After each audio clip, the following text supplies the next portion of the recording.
बहुत बहुत शुक्रिया आप सबका। मैं आसिफ रशीद आपके सामने। जम्मू कश्मीर के अंदर एंटी करप्शन ब्यूरो की तरफ से ACB की तरफ से कार्रवाइयाँ जारी हैं और ये कार्रवाइयाँ उन लोगों के ख़िलाफ़ हो रही हैं जो मुख्तलिफ़ इलाकों के अंदर सरकारी तंत्र, सरकारी निज़ाम, गवर्नमेंट के सिस्टम के अंदर सेटअप का हिस्सा होने के बावजूद भी गलतियाँ, कोताहियाँ कर रहे हैं और इसमें मज़ीद इस तरह की गैर कानूनी सरगर्मियों के बाद गिरफ्तारियाँ हो रही हैं। ताज़ा कार्रवाई एंटी करप्शन ब्यूरो की तरफ से हुई है जिसमें तहसीलदार को पकड़ा गया और खाली तहसीलदार पकड़ा नहीं गया बल्कि 50,000 रुपये भी रिश्वत लेते हुए रंगे हाथों पकड़ा गया। और गिरफ्तारी जब हुई एंटी करप्शन ब्यूरो के ऑफिशियल रिलीज़ के मुताबिक तब ये घर में मौजूद था, प्राइवेट रेजिडेंस पर ये पकड़ा गया है और कहा गया कि 50,000 रुपये वॉलनट ट्रीज़ के लिए, जो इसने कहा था कि तहसीलदार करालगुंड गाज़ियाबाद का है, जहाँ पर वॉलनट ट्रीज़ के लिए अब चूँकि ये दरख्त काटने के लिए सरकार की परमिशन रिक्वायर होती है तो उस ज़रूरत को पूरा करने के लिए इसने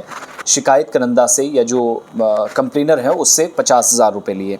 जम्मू कश्मीर ACB की जानिब से जिसके मुताबिक उन्होंने तहसीलदार करालगुंड गाज़ियाबाद के ख़िलाफ़ शिकायत उन्हें मौसूल हुई गुलाम रसूल भट्ट, और कहा गया कि वो इन दरख्तों को काटने के लिए 50,000 रुपये इस शख्स से मांग कर रहा है, डिमांड कर रहा है और उसके बाद आगे की कार्रवाई यहाँ से शुरू की गई। उसके बाद मुलजिम ने 50,000 जो 1 लाख रुपया है वो कंप्लेनेंट से लिया, लेकिन कहा गया कि वॉलनट ट्रीज़ की कटिंग के लिए वो देंगे और 1 लाख में से काफ़ी डिस्कशन हुई, नेगोशिएशन हुई, उसके बाद जाकर 50,000 रुपये की बात तय हुई कि मैं 50,000 रुपये आपको दूंगा, जबकि 50,000 रुपये बाद में आपको दिए जाएंगे। एडवांस 50,000 रुपये दिए गए, 50,000 विजिट साइट पर लेने की बात। ये मैं एंटी करप्शन ब्यूरो की बात कर रहा हूँ जिसने खुद इसकी कन्फर्मेशन की है।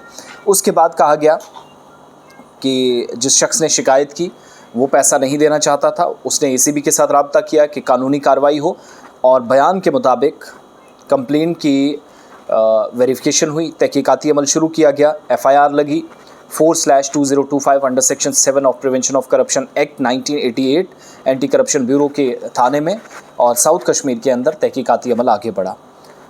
इन्वेस्टिगेशन दौरान कहा गया कि ट्रैप बिछाया गया, जाल बिछाया गया।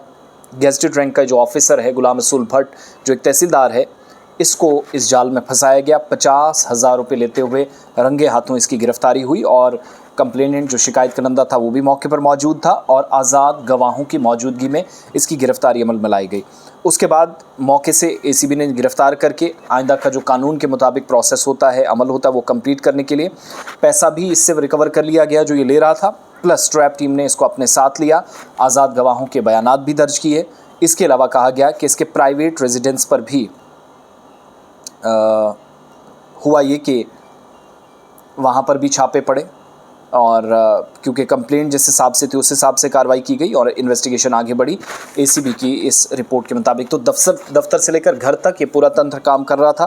तहसीलदार गिरफ्तार हुआ। आपके इलाकों में सूरत हाल क्या है, ज़रूर एंटी करप्शन ब्यूरो के साथ रब्ता कीजिएगा। हेल्पलाइन नंबर हैं, डेस्क है, और ये मोटे मोटे जो ऑफिसर्स हैं ये जब तक पकड़े ना जाएँ, निचली सतह पर आप जो मर्ज़ी कर लें, ये कार्रवाइयाँ चलती रहेंगी। तो राइट नाउ तहसीलदार की गिरफ्तारी हो गई है।